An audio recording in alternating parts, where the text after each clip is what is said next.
October 14, 1943.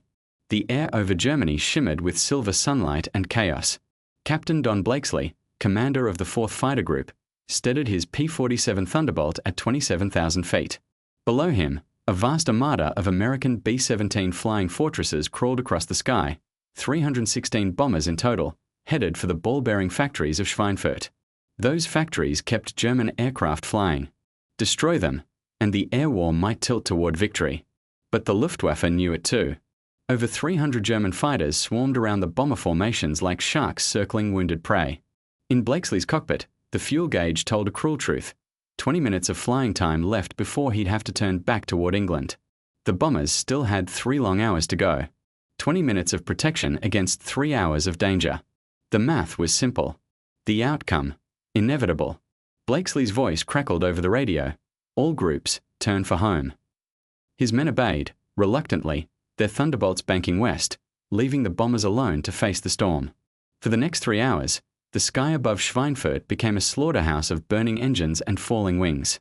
60 bombers would never make it back. 600 men would vanish into the smoke over Germany. When Blakesley landed, he filed a report that ended with words that echoed through Air Force headquarters.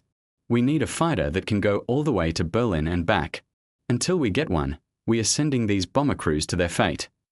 What Blakesley didn't know was that the aircraft he was asking for already existed, not in a secret laboratory or behind the walls of some classified hangar, but sitting quietly in storage at Wright Field, Ohio.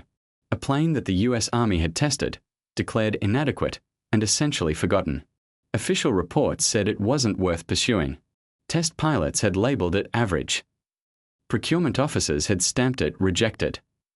And yet, hidden beneath that official failure was something extraordinary, an airframe so advanced it was almost ahead of its time. Its name was the P-51 Mustang, a fighter born of desperation, built in record time, and nearly lost forever. The Mustang's story didn't begin with glory. 2 years earlier, in 1941, the British Purchasing Commission came to North American aviation with a problem. Britain was fighting for survival.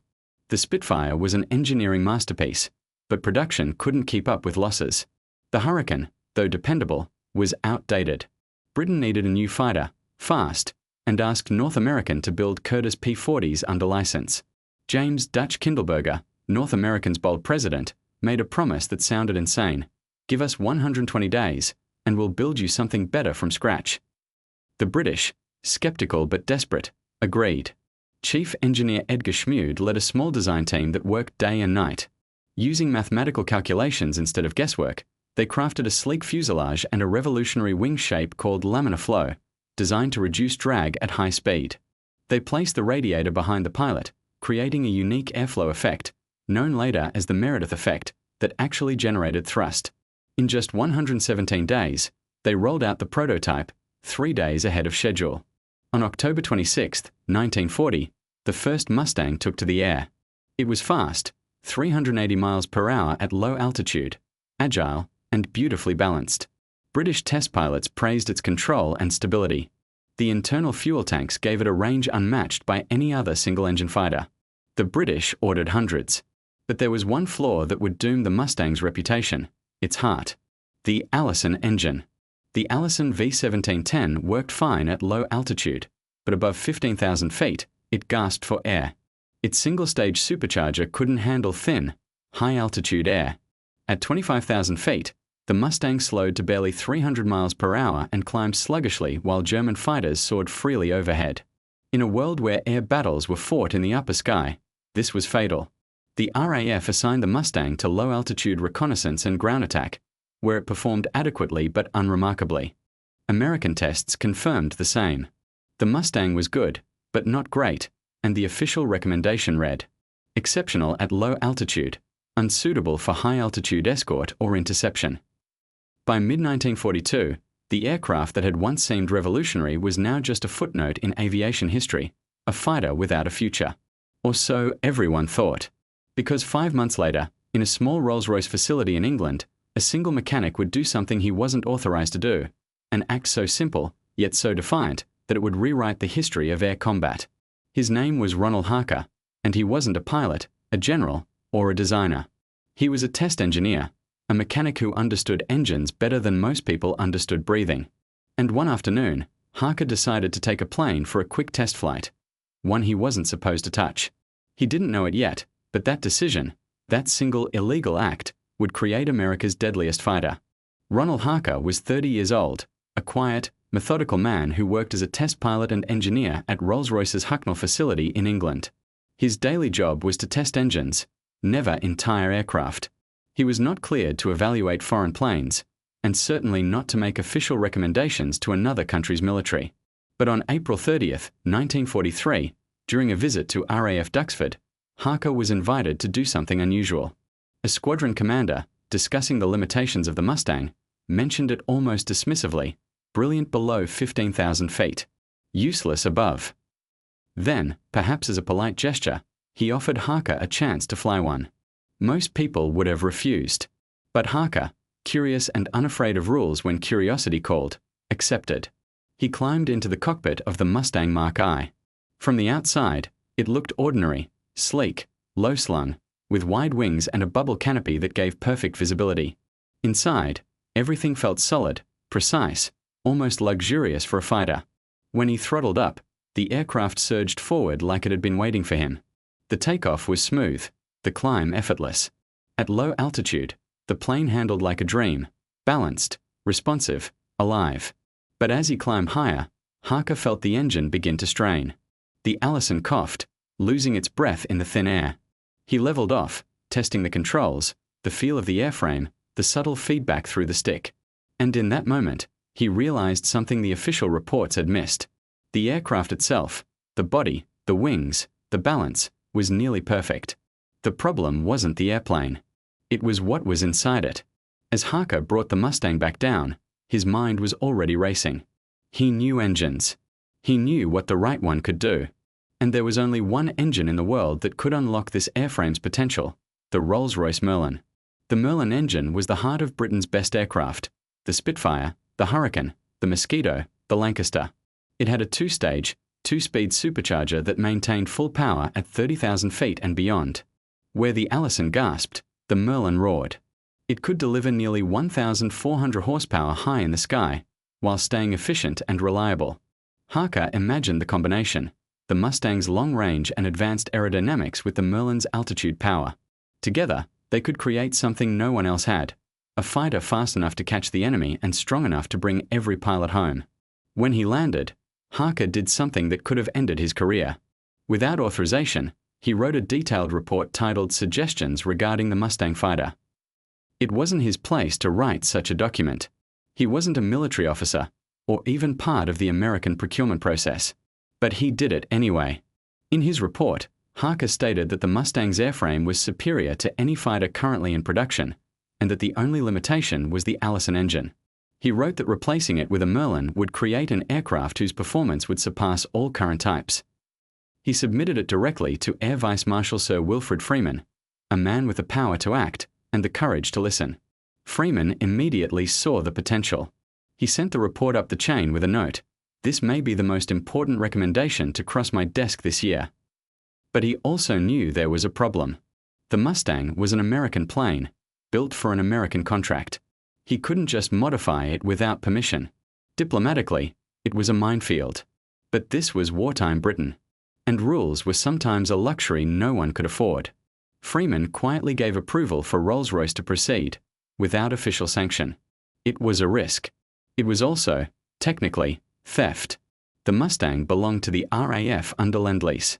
Altering it without American permission broke multiple agreements. But they did it anyway.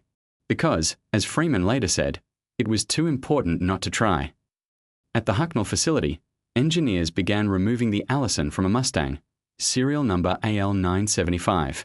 They stripped the cowling, modified the mounts, reshaped the cooling system, and carefully fitted a Rolls-Royce Merlin 61 into place. It wasn't a simple swap. The new engine was larger and heavier. The balance had to be recalculated, the fuel flow redesigned, and the propeller replaced. Every change risked ruining the delicate harmony of the airframe. But when the work was done, the team rolled the modified aircraft out onto the runway. It looked the same, but everyone watching sensed something had changed. Harker himself climbed into the cockpit. He had broken rules to get here. Now he would prove it was worth it. He took off, climbed past 15,000 feet, 20, 25, and pushed the throttle forward. The Mustang surged. The airspeed indicator swept past 400 miles per hour, then 420. The controls stayed smooth. The engine sang, even as the clouds thinned. At 25,000 feet, Harker leveled off, checked his gauges, and smiled. The readings told the story better than any words could. The new Mustang was 70 miles per hour faster than before at altitude. Its climb rate nearly doubled. It handled beautifully and kept its range. His flight report, dated October 15, 1943, ended with a single sentence. The Merlin-powered Mustang is the finest fighter aircraft I have ever flown. What began as an act of defiance had become the breakthrough the Allies had been waiting for. The fighter that could go all the way to Berlin and back finally existed. But the men who needed it most, the Americans, didn't know it yet. The British couldn't ignore what Harker's flight had proven. In the weeks that followed, more test pilots at Hucknall and Duxford took the new Merlin-powered Mustang into the sky. Every one of them returned with the same stunned expression. Disbelief turned into exhilaration. The aircraft was fast, stable, powerful, and could stay in the air far longer than any other high-altitude fighter. Squadron leader Michael Robinson, a combat veteran with 12 victories to his name, wrote after his first flight, "I have flown Spitfires, Hurricanes, and Thunderbolts. The Merlin Mustang surpasses all of them above 15,000 feet and matches them below. Its range is unmatched. This is the escort fighter we've been waiting for." But official channels were still a problem. The conversion had been unauthorized. Technically, it was an illegal modification to a foreign-built aircraft. The Americans had already rejected the Mustang as unsuitable, and Rolls-Royce engineers had no right to change it. Freeman knew if he sent the report through standard military channels, it might be buried or ignored entirely. So he chose a simpler strategy: send results directly to those who could not ignore them, the commanders of the U.S. Army Air Forces. By November 1943, test data, photographs, and performance graphs began circulating through American offices. The numbers looked almost impossible. A single-engine fighter with a range over 2,000 miles, a top speed of more than 430 miles per hour, and the ability to climb past 40,000 feet. For years, generals had been told such a machine couldn't exist. Now, it did, and it was already flying in England. General Henry Hap Arnold, commander of the U.S. Army Air Forces, received the reports personally. He was a man who valued results more than protocol. When he read Harker's flight data, he reportedly said, "If this is accurate, we've been sitting on gold." Within days, Arnold sent a direct order to North American Aviation: convert two P-51s to Merlin configuration immediately. Conduct full performance testing and report results to my office. But North American's engineers didn't need to be told twice. They had already started. For months, rumors had been circulating through the company's design offices. Engineers whispered about a British test where the Mustang had reached speeds unheard of for its class. They knew the Allison engine was the weak point. And thanks to Packard Motor Company, the American manufacturer licensed to build Merlin engines for British aircraft, they already had access to the technology. Chief designer Edgar Schmude had seen this coming. When he first built the Mustang's airframe, he intentionally left enough space in the design to accommodate future engines. He had built flexibility into the structure, preparing for the day when someone realized what he already suspected: the airframe was too good for its engine. In the summer of 1943, when Packard engineers approached North American with samples of their American-built Merlin, Schmude didn't hesitate. He began sketching a modified engine mount and adjusting the cooling system design. By autumn, his team had two prototypes ready, NA-102 and NA-103, both fitted with Packard-built Merlin V1650 engines, the same design as the Rolls-Royce version, but produced in Detroit to American standards. On November 30th, 1943, company test pilot Bob Chilton took the first American-built Merlin Mustang into the sky over California. From the moment the plane left the ground, it was clear that Harker had been right. At 25,000 feet, Chilton pushed the throttle forward. The Mustang leapt ahead, climbing faster than any P-47 or P-38 he'd flown. The engine ran smooth, the controls balanced perfectly. When he landed, his report was brief and almost poetic. "This aircraft feels like it's been waiting for the right engine all along." The official tests at Wright Field in early December confirmed it. The Merlin Mustang was faster than the P-47 Thunderbolt by 40 miles per hour and outclimbed the twin-engine P-38 Lightning by a wide margin. More importantly, it could fly farther, almost twice as far. With internal fuel alone, the new Mustang could escort bombers over 650 miles into enemy territory. With 2 drop tanks, that range extended beyond 800 miles. From England, that meant one thing.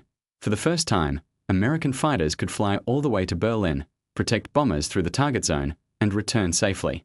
The numbers told the story, but the emotion came from the pilots themselves. One engineer at Wright Field wrote in his logbook after a test flight, "We've just found the airplane that will win the air war." General Arnold wasted no time. On December 20th, 1943, he signed a directive that changed the course of aviation history. Every available P-51 airframe would be converted to use the Merlin engine. Production of Allison-powered models would stop. North American's factory in Inglewood, California, would build the P-51B, while a new facility in Dallas, Texas, would produce the identical P-51C. By early 1944, hundreds of these new Mustangs were rolling off the assembly line each month, sleek, powerful, and ready to turn the tide in the skies over Europe. Meanwhile, across the Atlantic, the bomber crews still flying deep into Germany had no idea that their salvation was already on its way.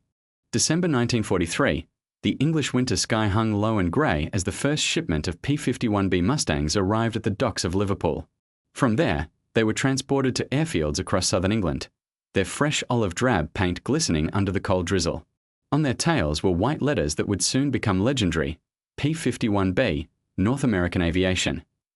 Assigned to the 354th Fighter Group, nicknamed the Pioneer Mustang Group, these aircraft looked unassuming to the untrained eye. They were slimmer than the massive Thunderbolt and had only one engine compared to the twin-boom Lightning. Their wings were narrow and elegant, their noses long and sharp, and their landing gear seemed fragile compared to the bulky American designs pilots were used to. The men who would fly them were skeptical. Lieutenant Charles "Chuck" Gumm, who had spent months flying the P-47, reportedly said on first sight, "Looks like a racer, not a fighter." But first impressions would soon change. On December 5, 1943, the 354th launched its first combat escort mission over France. The bombers climbed through layers of cloud, forming their familiar silver streams toward Amiens. The Mustangs climbed higher, faster than expected, reaching 25,000 feet before the bombers even leveled out. Then, as the formations crossed into occupied territory, radar screens in Germany lit up. Dozens of Luftwaffe fighters scrambled to intercept. The Americans expected another desperate defensive battle, short on fuel and time. Instead, something new happened. When the German fighters appeared, sleek FW-190s and Bf-109s diving from above, the Mustangs didn't retreat or stay close to the bombers. They attacked. Their acceleration was stunning, their climbs almost vertical. In one radio call, a pilot shouted, "They can't shake us, not even in a climb." Lieutenant Gumm, who had doubted the aircraft, became one of the first to prove its power. Spotting 2 FW-190s moving toward the bombers, he dove from 28,000 feet. His airspeed climbed past 500 miles per hour. The Germans assumed it was a Thunderbolt making a one-pass attack, but when Gumm stayed on their tails through every evasive turn, their mistake became clear. He brought down both enemy planes, climbed back to formation altitude, and still had fuel left for the flight home. His combat report that day ended with a sentence that summed up the revolution the Mustang had created. "The P-51 does everything the P-47 does, plus it stays with the bombers all the way home." Word spread fast. Within weeks, more fighter groups began transitioning to Mustangs, the 357th in February, the 4th Fighter Group in March. For many pilots, switching to the new aircraft felt like moving from a truck to a sports car. Don Blakesley, the same commander who had once pleaded for a fighter that could reach Berlin, now sat in the cockpit of one. After his first flight, he told his men, "This is the one we've been waiting for." By early 1944, the skies above Europe were changing. The P-51s didn't just escort bombers, they hunted. Instead of staying tied to the slow formations, they began sweeping ahead, engaging German fighters before they could reach the bombers. For the first time, American pilots controlled the initiative.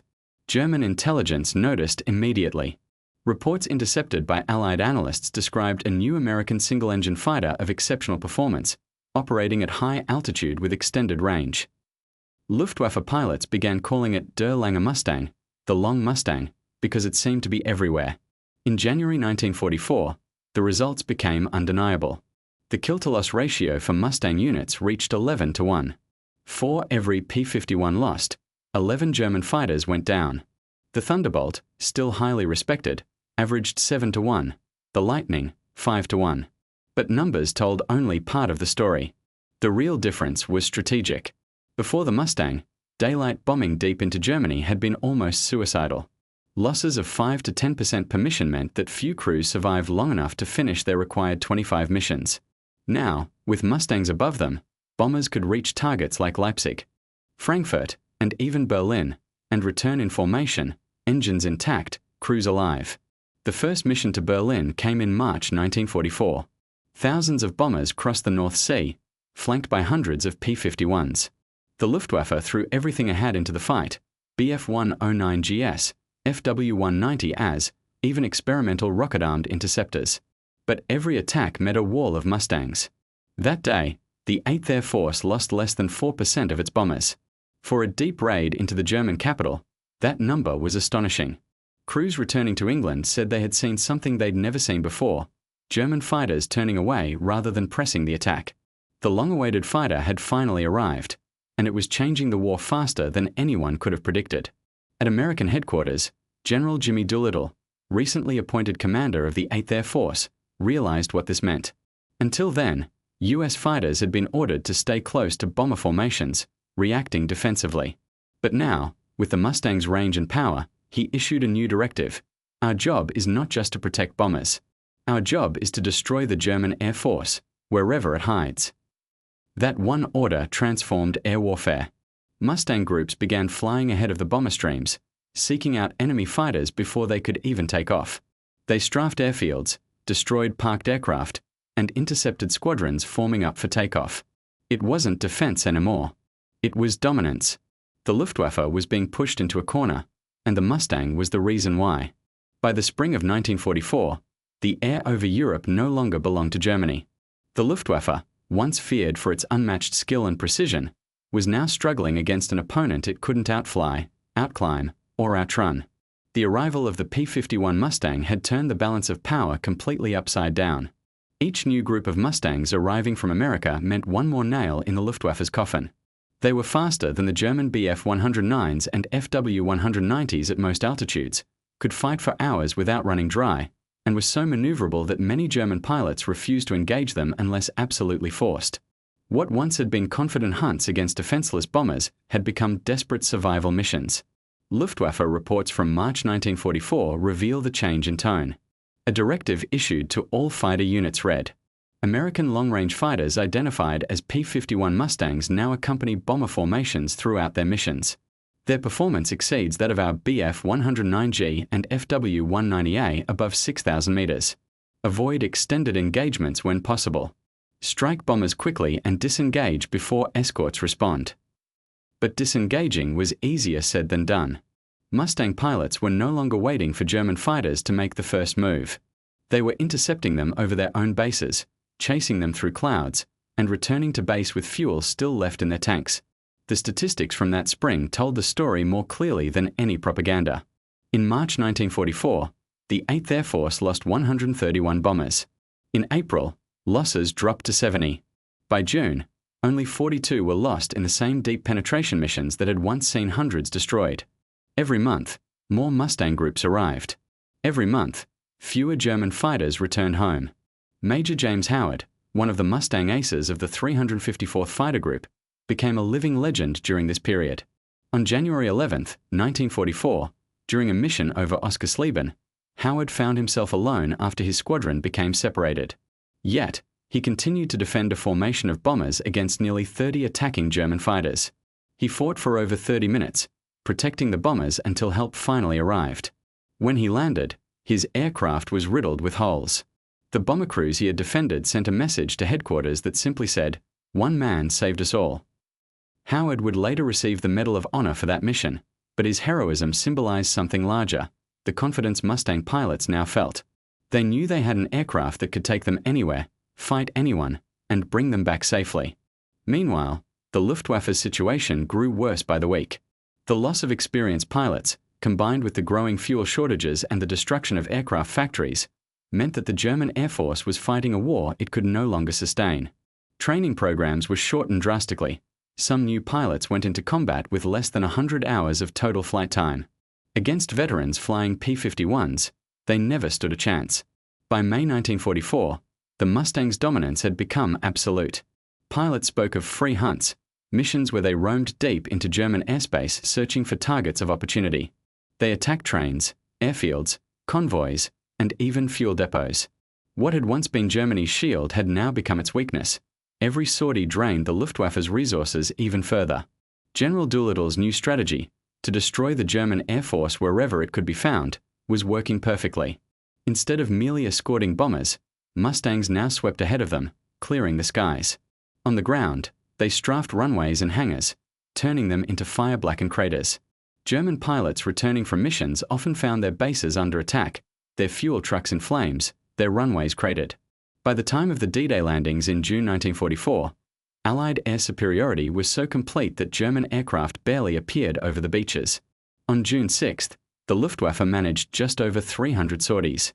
The Allies flew more than 14,000. The difference was staggering, and it wasn't just numbers. The Mustang's endurance meant it could patrol for hours, making sure that if any German aircraft dared to appear, they wouldn't stay long. For the soldiers landing on the beaches below, the deep, smooth hum of Merlin engines circling overhead became the sound of protection. By late summer, the Luftwaffe's once proud day fighter arm was all but broken. Its aircraft was still flying, but no longer fighting effectively. In some regions, Allied pilots reported entire days without encountering a single German fighter in the sky. But the Mustangs didn't stop. They continued pushing deeper into Germany, now turning their attention to ground targets, rail networks, fuel depots, and airfields. The Allies understood that cutting off the enemy's ability to move and refuel was as important as shooting down planes. The Mustang's long range allowed it to strike almost anywhere, from the French coast to the outskirts of Berlin. It had started as a plane the Americans didn't want. Now, it was the most important aircraft in the European theater. And for the men who flew it, the P-51 became more than just a machine. It became a companion, a symbol of survival, and a legend that would follow them long after the war ended. The pilots who flew the P-51 Mustang often described it as more than an aircraft. It felt alive. It responded like it could read their thoughts, turning, rolling, and climbing with such precision that many called it an extension of their own body. The first time most of them flew it, they realized instantly, this wasn't just a tool of war, it was the perfect balance of speed, power, and grace. Major George Preddy, one of the top Mustang aces, once said, "You don't fly the Mustang, you wear it." And his record proved it. By the end of 1944, he had 26 confirmed victories, many of them achieved in lightning-fast engagements where his enemies never even saw him coming. Preddy's combat philosophy was simple: stay fast, stay high, and strike hard. The Mustang gave him the ability to do exactly that. Unlike earlier American fighters, the P-51 didn't rely on brute force or armor to win. Its strength came from finesse, from energy management, positioning, and accuracy. Its pilots learned to use altitude and speed like chess pieces, always planning 2 or 3 moves ahead. When they attacked, they did so from above, with the sun at their backs and gravity as their ally. When they retreated, it was never panic. It was a calculated dive that the Germans could rarely match. The 6.50 caliber machine guns mounted in its wings weren't the heaviest weapons in the war, but their precision made up for it. The Mustang's stability as a gun platform meant that even short bursts could tear through an enemy fighter. Pilots learned to aim small and shoot short, a quick, focused burst rather than a long spray. As one ace joked, if you're still firing after 3 seconds, you're wasting bullets. But perhaps the Mustang's greatest strength wasn't just how well it fought, it was how well it survived. Many pilots returned home with aircraft riddled with holes, their wings torn and tails damaged, yet still controllable. Captain Donald Lopez once returned from a mission with 67 bullet holes in his plane, 1 aileron barely attached, and half his rudder gone. "The plane flew like it was angry," he recalled, "but it got me home." That kind of reliability inspired confidence, and confidence, in air combat, was everything. Mustang pilots began flying more aggressively, trusting their planes to hold together through impossible dives and high G turns. The Germans quickly realized that chasing a Mustang often ended badly. It could outclimb them, outturn them, and outrun them, and if they managed to damage it, chances were it would still make it home. As the months went on, each pilot developed his own rhythm, his own bond with the machine. Many personalized their Mustangs with names and nose art, symbols of home, humor, or hope. George Preddy's was Cripes Mighty. John Mayer flew Petty Second. Others painted pinups, hometown slogans, or simply their girlfriends' names across the nose. For them, these planes weren't mass-produced machines. They were companions, partners in survival. Life for the Mustang pilots was relentless. They flew nearly every day, bomber escort missions, sweeps, reconnaissance flights, and ground attacks. The weather over Europe was unpredictable, and missions often meant flying for hours through icy clouds before even reaching enemy territory. When they landed, they refueled, rearmed, and went again. Despite exhaustion, morale among Mustang units was remarkably high. Pilots knew they were flying the best aircraft in the world, and that made all the difference. By late summer 1944, the Mustang had become the symbol of Allied air power. Pilots flying older aircraft often joked that they could tell when a Mustang was nearby, not just from the shape, but from the sound. The deep, steady growl of the Merlin engine had a rhythm unlike anything else. It was smooth, confident, almost musical. British ground crews nicknamed it the singing engine. The Germans, on the other hand, had a different nickname, the Whisper of Doom. They had reason to call it that. By mid-1944, entire Luftwaffe units were being wiped out within weeks of entering combat. American and British intelligence noted that German squadrons were losing experienced aces faster than they could train replacements. The skies that once belonged to the Luftwaffe now belonged to the Allies. Still, the Mustangs continued to evolve. Pilots began pushing the aircraft to its limits, flying lower, faster, and more aggressively. Missions once considered suicidal were now routine. They strafed airfields at treetop level, destroyed parked aircraft by the dozens, and cut off German supply lines. Every day, they took a little more of the sky, until there was almost nothing left for the enemy to defend. In late 1944, the Mustang reached its peak with the introduction of the P-51D model. It featured a new bubble canopy that gave pilots nearly perfect visibility in every direction, improved guns, and aerodynamic refinements that pushed its top speed to nearly 450 miles per hour. Pilots loved it. They called it the Cadillac of the sky. Even those who had once doubted the aircraft now admitted it had changed everything. One Thunderbolt veteran said, "The Mustang turned the war from defense into offense. We stopped surviving missions and started winning them." From the ground, soldiers would often look up and see formations of Mustangs weaving gracefully above the bomber streams, their silver wings glinting in the sunlight. It became a sight of reassurance, proof that air superiority was not just a goal but a reality. And somewhere, thousands of feet higher, those pilots, the farm boys, mechanics, and students who'd become aces, were quietly making history, one mission at a time. By the winter of 1944, the silver-winged Mustangs ruled the skies of Europe. The air war had entered its final, decisive phase. Allied bombers now struck at will, deep into the heart of Germany. Oil refineries, train depots, and factories that once fueled the Nazi war machine were reduced to smoking ruins. And everywhere they went, the P-51D was there, guarding them like an invisible shield. The Mustang had grown into more than just an escort fighter. It was now a hunter. Pilots flew in pairs or small groups, patrolling the edges of enemy airspace, intercepting anything that dared to climb into the cold, thinning air. German radar operators called them the Ghosts, because they appeared suddenly, struck without warning, and vanished into the clouds before ground controllers could react. One pilot described it best: "We owned the sky. The enemy didn't fight us anymore, they hid from us." In December, the Mustang proved its worth again during the Battle of the Bulge. When German forces launched their surprise winter offensive through the Ardennes, Allied bombers were grounded by snow and fog. For days, the Luftwaffe seized the rare advantage of bad weather. But when the clouds finally cleared on December 23rd, the roar of thousands of Mustangs filled the air. Within hours, the tables turned. Flying low over the forests and frozen villages, Mustangs attacked German supply convoys, rail lines, and bridges with terrifying precision, but always within the strict rules of engagement that focused on disabling machines, not harming people. Trucks exploded in controlled bursts, fuel tanks ignited, and the once hidden German armor became exposed under the open winter sky. By the end of the week, The German advance was collapsing. Everywhere the Allied soldiers looked, they saw them, sleek, silver aircraft with the blue and white star insignia slicing across the clouds. To the men on the ground, the Mustangs were not just planes. They were a promise that help was always near. In those same skies flew Major George Preddy, the soft-spoken North Carolinian who had become one of the greatest aces in American history.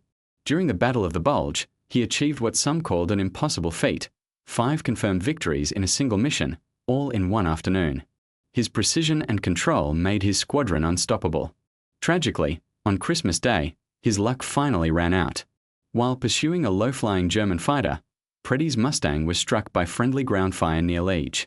The man who had once described the Mustang as freedom with wings was gone in an instant, but his legend lived on among his squadron. By early 1945, the Luftwaffe's presence in the air was nearly gone. On most missions, Mustang pilots saw no enemy fighters at all. Instead, they focused on cutting off what remained of Germany's mobility. They destroyed locomotives, ammunition trains, and columns of retreating vehicles. Fuel shortages meant that even the few German planes still capable of flying were often grounded. The once fearsome Bf-109s sat idle on airstrips, their pilots waiting for fuel that never came. The Mustangs, however, never stopped. In March 1945, as Allied armies crossed the Rhine, they swept ahead of the ground forces, ensuring that nothing could strike from above. Pilots flew 6- and 7-hour missions, some stretching all the way to Prague, Vienna, and even the borders of Czechoslovakia. Each flight meant hundreds of miles over enemy territory, hours of scanning the horizon, eyes constantly shifting between the sky and the ground. Lieutenant Clarence Bud Anderson, another celebrated ace of the 8th Air Force, described one of those long missions in his journal.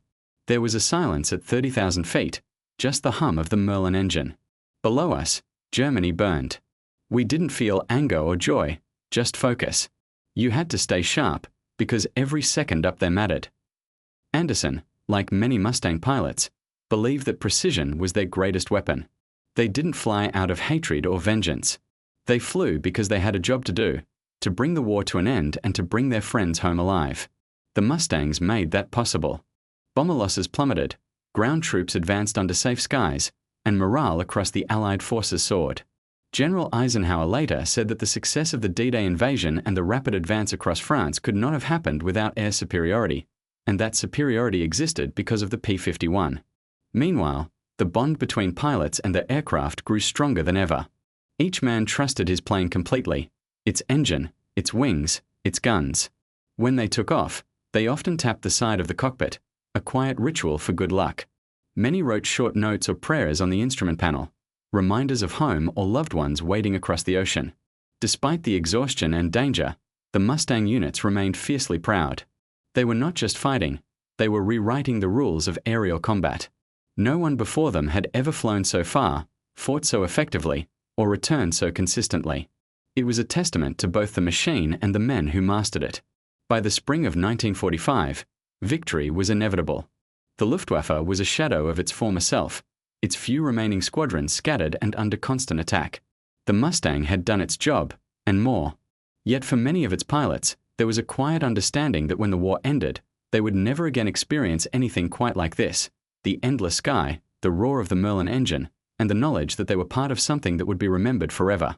By April 1945, the European war was breathing its last, and the P-51 Mustang was there to witness the final act. The once mighty Luftwaffe was no longer a coherent force, its bases shattered, its supply lines broken, its pilots exhausted.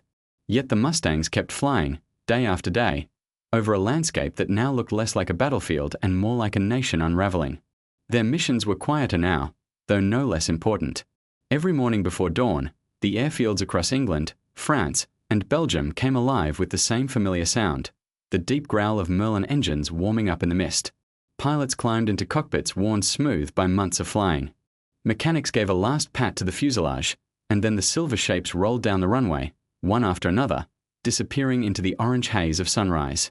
At 30,000 feet, they could see the world unfolding below them, endless rivers of refugees, bombed-out towns, and convoys crawling toward the Rhine. The war was almost over, but it still demanded vigilance. The Mustangs swept ahead of the Allied armies, striking at any last remnants of organized resistance. Trains carrying supplies to the front were halted by precision strafing runs. Bridges were destroyed before retreating forces could cross. Every mission shortened the conflict by another day. For many pilots, the war had shifted from chaos to routine.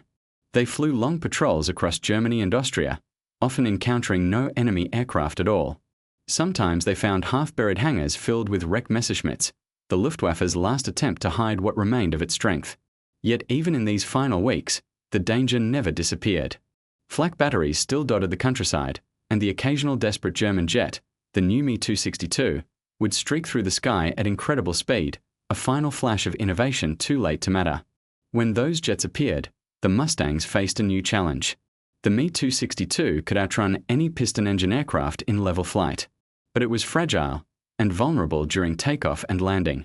Mustang pilots learned quickly, if they caught a jet near an airfield, they could attack before it gained speed.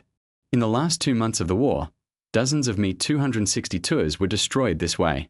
The jet age had begun, but the Mustangs still ruled the skies. As the Allies advanced deeper into Germany, many Mustang pilots began escorting reconnaissance flights and transport aircraft rather than bombers. Others were assigned to locate and secure abandoned airfields. They landed on rough, improvised strips, sometimes surrounded by smoldering wreckage, and found rows of empty hangars where once proud Luftwaffe units had stood. On the walls, they sometimes saw graffiti left by retreating ground crews, short phrases like "End" or "Via Lake Morgan," maybe tomorrow. That sense of inevitability hung over every mission. The war was ending, and the pilots knew it. Yet even in those final weeks, they stayed sharp. Overconfidence, they knew, could still cost lives. Each briefing began the same way. We fly like it's day one. Stay disciplined. Stay alive. On April 25th, the last major air mission over Germany took place, an enormous raid on Berchtesgaden, the mountain retreat of the Nazi leadership. Hundreds of bombers thundered across the Alps, with P-51s weaving above them in flawless formation. The attack was mostly symbolic by then. The war was already decided. But to the men in those cockpits, it felt like closure, the final strike of a campaign that had begun years earlier, when air superiority was still a dream. As the bombers turned home, the Mustangs followed, engines humming steadily in the thin mountain air. There were no enemy fighters to be seen, just the vast, silent landscape of a defeated nation below. A few days later, on May 8, 1945, radio operators across the airfields picked up the message everyone had been waiting for. Germany had surrendered. Pilots stood in stunned silence as the announcement echoed through the loudspeakers. Then, slowly, cheers began to spread, followed by the sound of engines roaring one last time in celebration. Some pilots performed lazy victory rolls over their bases. White vapor trails curling against the blue sky, not as a show of power, but as a farewell. For men who had spent years living by the rhythm of takeoffs and landings, the sudden stillness felt almost surreal. The war was over, but so was the world they had known. The sky, once filled with danger, was now quiet again. Many Mustangs were parked in neat rows and left where they stood, their metal surfaces gleaming under the sun.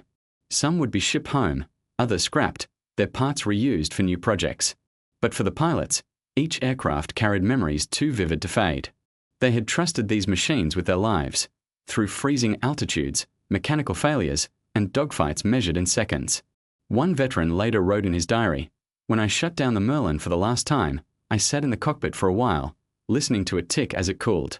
It felt like saying goodbye to an old friend." The P-51 Mustang had achieved what no one thought possible. It had turned the tide of the air war, brought the bombers home safely, and ensured that Allied forces could move across Europe without fear of the skies. It wasn't just a weapon, it was a statement, proof that engineering, discipline, and courage could reshape history. The war in Europe was over, but the Mustang story was far from finished. Across the ocean, a new conflict was still raging, one that would test the aircraft and its pilots in an entirely different theater. When victory came in Europe, thousands of pilots and ground crews believed their days in the cockpit were finally done. But the Pacific War still raged on, and the P-51 Mustang was about to begin a second life on the far side of the world. The challenges there were different, not towering flak or bitter cold, but endless distances, tropical storms, and a vast ocean that offered no second chances. The journey began in mid-1945, when waves of Mustangs were loaded onto aircraft carriers and transport ships bound for the Pacific. They were repainted in new markings and fitted with larger fuel tanks for the long missions ahead. The crews joked that they were going from clouds to coconuts. The laughter hit a truth. They were entering a theater where even the smallest mistake could mean disappearing into open water, never to be found. The first units to receive Mustangs in the Pacific were based on Iwo Jima, the small volcanic island captured earlier that year at tremendous cost. From its narrow runways, the P-51s launched missions that stretched to the very limits of range, escorting B-29 bombers all the way to Japan and back, a round trip of more than 1,500 miles. For the first time, bombers over Tokyo had fighter protection from takeoff to landing. These missions tested both machine and man. Pilots flew for 7 or 8 hours at a time, navigating through unpredictable weather and relying on primitive radio signals for guidance. The slightest navigation error could send them off course into the Pacific, where fuel exhaustion meant there would be no rescue. To stay focused, they relied on routine, constant instrument checks, steady breathing, and mental discipline. You didn't think about danger, one veteran recalled. You just thought about the next checkpoint. Despite the conditions, the Mustang proved itself once again. Its range, already legendary in Europe, made it the only fighter capable of accompanying the giant B-29 Superfortresses to their targets. When Japanese interceptors appeared, often climbing in small, desperate groups, the Mustangs intercepted them high above the clouds. The enemy pilots quickly learned that the same aircraft that had conquered the skies over Germany was now sweeping across Japan. The contrast between the two wars was striking. In Europe, Mustang missions were about numbers and coordination, massive formations, hundreds of aircraft. In the Pacific, it was endurance and solitude. Sometimes a pilot could fly for hours without seeing another friendly plane, surrounded only by the sky and the sea. Many later said that the silence was almost spiritual, broken only by the steady rhythm of the Merlin engine. For the people living on the scattered islands below, the Mustang became a new symbol of hope. Allied soldiers stationed in the Philippines or Okinawa would cheer when they saw its silver outline glinting overhead. They knew that wherever the Mustang flew, the enemy's reach was shrinking. By the summer of 1945, the war in the Pacific was nearing its final, decisive moments. The Mustangs took part in raids against the Japanese mainland, striking airfields, communication centers, and transport routes. Each mission brought the end closer, though none of the pilots could know exactly when that end would come. On August 6th, a B-29 named Enola Gay dropped the first atomic weapon on Hiroshima. 3 days later, Nagasaki followed. The world changed in an instant, and the war that had begun with propellers and piston engines ended with a new kind of fire. When the news of Japan's surrender arrived, Mustang pilots across the Pacific reacted with a strange mix of relief and disbelief. For months they had lived in a rhythm of tension, briefings, takeoffs, missions, landings. Now, it was all over. Some cheered. Others sat quietly in the shade of their planes, too drained to celebrate. In the following weeks, the Mustangs began flying a different kind of mission, not combat, but peace. They escorted supply flights, patrolled air routes, and photographed ruined cities to assess the aftermath. Many pilots said that these final missions were the hardest, not because of danger, but because of what they saw below. The war had ended, but its scars stretched from horizon to horizon. Gradually, the Mustangs began their journey home. Some were shipped back to the United States, others stayed in the Pacific as part of occupation forces. A few found new lives in foreign air forces, flown by nations rebuilding after the conflict. When they landed on American soil, the reception was overwhelming. Parades, banners, and cheers greeted the returning pilots. The Mustang, once dismissed as inadequate, was now a national hero. Its silhouette appeared on posters, newspapers, and even advertisements, a symbol of victory, freedom, and American ingenuity. Yet for those who had flown it, the glory was personal. They remembered not the parades, but the moments high above the world, the quiet hum of the engine, the endless expanse of clouds, the way the aircraft seemed to respond to thought alone. To them, the Mustang was not just a machine of war. It was a companion, a teacher, a reminder of what human skill and courage could achieve. In the years that followed, the world changed rapidly. Jet fighters took over the skies, and the era of piston engine combat was over. But the Mustang refused to fade. It flew again in Korea, this time in new colors and under new flags, still proving its worth as a ground attack aircraft. Even as the jet age dawned, the old Merlin roar could still be heard, steady, reliable, timeless. The Mustang had crossed oceans, toppled empires, and outlasted the world it was built to fight in. It was no longer just a piece of history, It was a legend. When the guns fell silent and the world began to rebuild, the P-51 Mustang didn't simply fade into memory. Its sound, its shape, and its story became part of the very language of freedom. Across the globe, people remembered the polished wings that once cut through the skies, the symbol of a new kind of power, born not from command, but from the courage to challenge command itself. In the years immediately following the war, Mustangs filled airfields from England to the Philippines. Many were sold to Allied nations rebuilding their air forces. Britain, Australia, and Canada kept them in service for years, while others went to countries like Sweden, Israel, and South Africa. In each place, the Mustang's reputation grew, not just as a weapon, but as a masterpiece of engineering and cooperation. Its American airframe and British heart, the Merlin engine, represented a rare harmony between two nations whose combined ingenuity had changed the outcome of the war. At home, the aircraft found a different legacy. Some were converted into air races, stripped of military markings and polished to mirror brightness. At the National Air Races in Cleveland, crowds of thousands watched Mustangs streak around pylons at breathtaking speeds, their engines howling as if still in battle. Others found homes in museums, their wings preserved not as relics, but as reminders of what innovation could achieve when guided by vision instead of fear. Yet the real story of the Mustang wasn't written in metal or fuel. It lived in people. In the engineers who stayed late nights sketching airflow diagrams, in the factory workers who assembled rivets under dim lights, in the test pilots who risked everything to push the limits of what a machine could do. And most of all, it lived in the mechanic who refused to accept failure. Ronald Harker's unauthorized flight, a decision made in defiance of orders, had sparked a chain reaction that would outlast empires. His instinct had been simple. He saw possibility where others saw a dead end. That act of quiet rebellion, that belief in improvement over procedure, transformed an overlooked prototype into the weapon that secured the skies of Europe.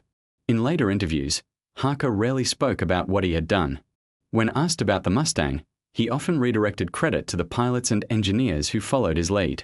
But those who knew the story understood the truth. Without that test flight, without that moment of insight, history might have taken a very different course. As technology advanced and jet engines replaced propellers, the world moved on. But the lessons of the Mustang remained. In aviation schools, students studied its aerodynamics, the laminar flow wings, the efficiency of its radiator design, the perfect balance between power and range. In management circles, the story became a case study of innovation under constraint, how courage at the lowest level can rewrite the decisions of the highest. By the 1950s, a new generation of aircraft ruled the skies. Sleek jets like the F-86 Sabre carried the torch forward. Yet in airfields across America, a few Mustangs still took to the air, their Merlin engines echoing across the countryside. They were veterans among newcomers, relics that refused to retire. And wherever they flew, people stopped to watch. There was something in the sound, not just noise, but history breathing again. One journalist covering an airshow in 1958 wrote, "When the Mustang passes overhead, you don't just see a plane. You see the moment when human creativity defeated doubt, when one idea changed everything." In the decades that followed, the Mustang became more than a machine. It became a metaphor. For ingenuity. For persistence. For the belief that sometimes the system is wrong, and that one person with conviction can change it. Today, restored Mustangs still fly in airshows around the world. Crowds cheer as they dive and roll, their engines singing the same note that once filled the skies over Berlin, Tokyo, and Normandy. Pilots who fly them now describe an almost emotional connection, the sense that they are holding history in their hands, that the aircraft itself remembers where it came from. In one of his last interviews, General Don Blakesley, the same man who had once pleaded for a fighter that could go all the way to Berlin and back, was asked what the Mustang meant to him. He paused for a moment, then said quietly, "It meant survival. It meant hope. And it meant that sometimes, the right idea shows up just in time." The Mustang had been born in urgency, tested in defiance, and perfected in battle. It had brought men home who otherwise wouldn't have made it. It had turned the tide of war not through brute force, but through elegance and precision, through the marriage of insight and engineering. When a Mustang flies today, its story still carries across the sky. The sound of the Merlin engine isn't just a relic of the past, it's a reminder that courage and innovation are timeless. The same qualities that built that aircraft still shape the world we live in: the daring to question, the skill to create, and the will to believe that improvement is always possible. One mechanic's illegal idea became the foundation of one of the greatest triumphs in aviation history. The bureaucrats wrote reports, the pilots wrote legends. But it was the mechanic, a man with a wrench, a notebook, and a vision, who wrote the first chapter. And because of him, the P-51 Mustang will forever remain more than an airplane. It will remain proof that sometimes, changing the course of history begins with one small act of defiance and the sound of a single engine rising into the sky.